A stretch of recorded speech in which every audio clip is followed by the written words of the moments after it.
Je 9 minut půl deváté, no a já jsem slíbil, že v Dobrém ránu vám dnes ještě představíme práci kinologa horské služby, který se svým psím parťákem zachraňuje životy po pádech lavin nebo při pátracích akcích.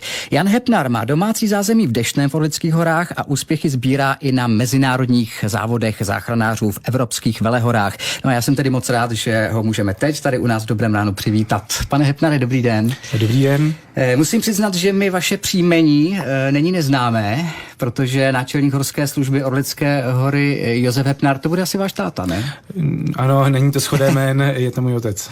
Takže když se zeptám, jestli jste chtěl být záchranář už jako kluk, tak vy jste tomu asi nemohl utíct. Dá se říct, že nemohl. Otec mě k tomu vedl, líbilo se mi to, tak to mělo asi svoji linii, že se jednou stanu taky záchranářem.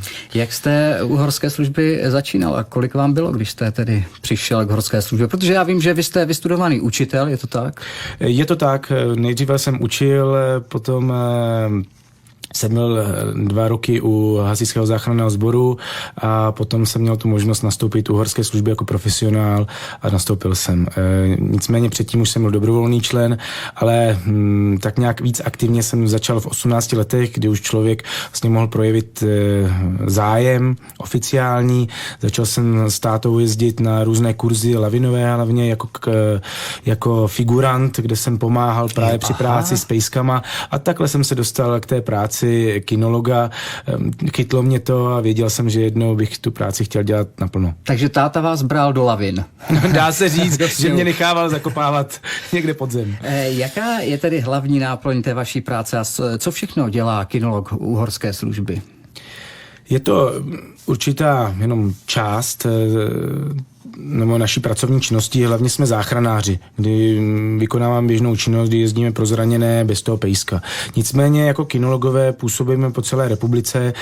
Ve chvíli, kdy máme pejska, který má atesty, to znamená má všechny splněné zkoušky, tak pak vyrážíme ve chvíli, kdy nás zavolá například policie, která je hlavní složkou při pátrání, tak ve chvíli, kdy požádá o součinnost, tak my vyrážíme a snažíme se za sebe, pokud jsme zrovna ve službě, najít náhradu. Vedení nám v tom vyhovuje, takže my za sebe relativně lehce tu náhradu najdeme, no a okamžitě balíme všechno, co máme teda už připravené, pejsky hodíme do auta, ty se těší a vyrážíme na to dané místo, aby jsme mohli začít pátrat. Takže pátráte nejenom v horách, ale vlastně po celé republice, dá se říct. Přesně tak. Můžeme představit i toho vašeho psího parťáka, se kterým teď pracujete, protože já vím, že je to německý ovčák a je už druhý, kterého máte teď. Je to takový psí miminko, začínáme, jmenuje se Leo, je to německý ovčák, je od policejního psovoda, takže je to zase vybraný přesně pejsek, který by měl mít, nebo má ty vlohy k tomu, aby byl dobrým záchranářem, je natypovaný na tento typ práce a je mu teda 10 měsíců, no a zatím se jeví parádně, moc ho to baví a hlavně já jsem o 10 let zkušenější než s tím prvním pejskem, tak to je taky znát. Miminko, tak jako nechcete se s ním spíš mazlit, jako když je to miminko psí. Ale my se mazlíme, jo. To zase, u nás je to rodinný příslušník, jo. U všech kinologů horské služby pořád ho máte doma? Mám ho doma, je to rodinný pejsek zároveň, takže rodinka, dneska jsem tady, manželka musela brzo stávat, aby ho vyvenčila.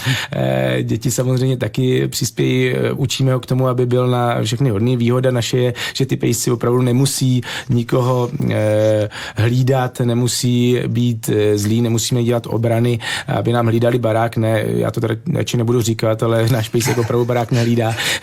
Takže my ho máme opravdu na tu práci, ale zároveň, aby jsme s ním mohli žít normálním běžným životem. Takže spí s váma v posteli? No to zase ne.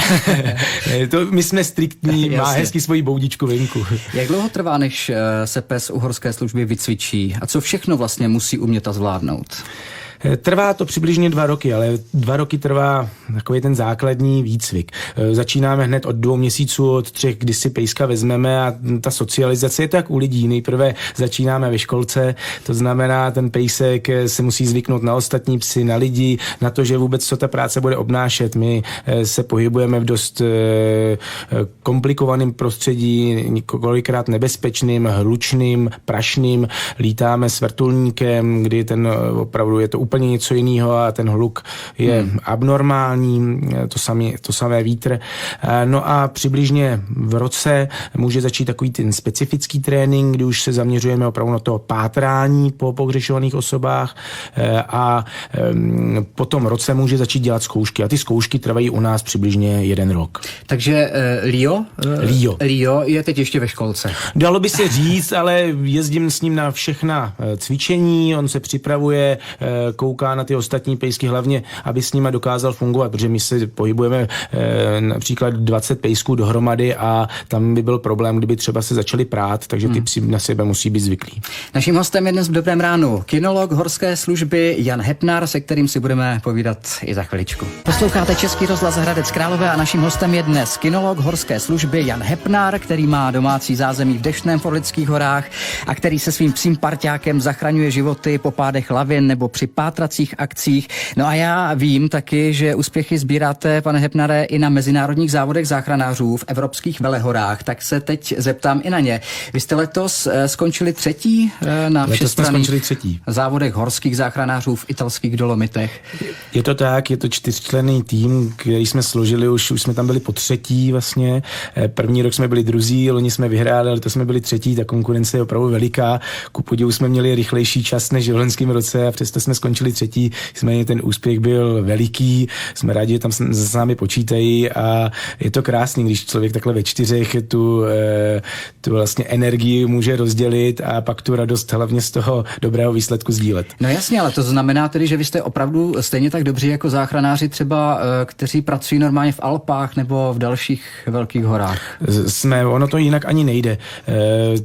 Tento vývoj je logický, protože je jedno, jestli ty hory jsou jako 1000 metrů vysoký, 1500 anebo 3000. Pořád ta záchranéřené musí být na vysoké úrovni a nejde říct, že my umíme jenom něco, protože máme malé hory. Takže ta naše vlastně, nebo ty naše záchranářské schopnosti jsou naprosto totožné. Jaké tam byly disciplíny třeba, jenom pro představu? Tak hlavní byl teda běh náročný, protože se vybíhalo na vysoký kopec do nějakých 2500 a v rámci toho byla ferata, bylo tam slanění na vlastních lanech, které jsme si museli sebou níst, bylo tam odnos nosítek. Je to asi nejenom o tom soutěžení, ale taky o potkávání s kolegy, záchranáři právě z toho světa, kdy si určitě předáváte zkušenosti a možná taky nějaké technické záležitosti, jak to mají u nich, jak to máme u nás. Ty závody jsou v tom krásné, že my zjišťujeme vlastně, jaké techniky jsou kolikrát nejrychlejší, protože ta rychlost i při zásahu reálném je potřeba. Takže i v tomhle tom se potom zdokonalujeme a samozřejmě, co se týče těch předávání kontaktů, tak zase v rámci různých školení a kurzů se navštěvujeme a takhle ty kontakty taky získáváme. Co tedy ty skutečné a opravdové ostré zásahy, které máte za sebou? Můžeme některé, které se třeba vryly vám do paměti, zmínit? Určitě. Já teda budu mluvit o těch veselějších, protože ty smutné se vryjou nejvíce. Těch je bohužel hodně. Nicméně těch veselých taky není pomálu.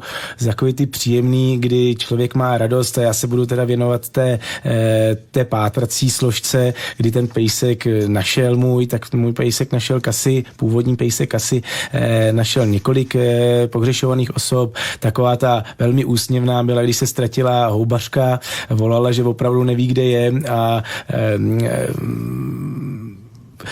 úplně se ztratila vlastně na relativně malým kousku, byla taková nešťastná, tak já jsem přijel k paní, ona slyšela houkačku na relativně velkou vzdálenost, tak jsem poprosil paní, sedněte si na pařez a počkejte. A když k vám přiběhne pejsek, tak se ho hlavně nelekněte. No a pejsek asi za nějakých 8 minut začal štěkat, vyštěkávat, přišel jsem tam, paní si ho hladila a byla velmi ráda, že ji vlastně ten pejsek našel. To musí být i pro vás jako velké zadosti učinění, když se něco takového povede. Pro toho pejska v tu chvíli to je vlastně splnění toho očekávání, nebo pro mě, on to tak nechápe, pro něho je trénink stejný jako ostrá akce, ale pro mě jako psovoda určitě je radost, když vím, že ta práce není zbytečná, ona není nikdy zbytečná, protože je to týmová práce, ale samozřejmě je to ještě o další level výš, když ten pejsek sám najde. Ještě jsme našli třeba 15letou holčinu, která vlastně utekla ze školního výletu a bylo to asi o půlnoci, kdy byly 2 stupně nad nulou, pršelo, slečna vyběhla jenom v noční košili, nějak se tam nepohodla s paní učitelkou, byla ještě i trošičku v tom opilém stavu, bych řekl. No a bylo to v místech, kde byly skály, bylo to nebezpečné. No a ten pejsek ji asi za půl hodinky našel, vyštěkali, vlastně všechno dobře dopadlo. A Leo už taky někoho našel? Leo zatím ne. Leo je zatím v té první fázi, kdy se připravuje v té přípravné fázi a vlastně ani nemůže být ještě nasazován do ostrých akcí. Já jenom jestli třeba doma s ním netrénujete, že by se děti schovávaly. Jestli myslíte takhle, tak to samozřejmě ano. Ano, jo, to on umí všechno najít, hlavně jídlo. Říká kinolog horské služby Jan Hepnar, kterému tedy přejeme, aby jeho záchranné akce vždycky dopadly dobře a moc děkujeme, že nám o své práci dneska povídal. Díky a hodně štěstí, pane Hepnare. Já vám taky děkuji za pozvání. Nashledanou.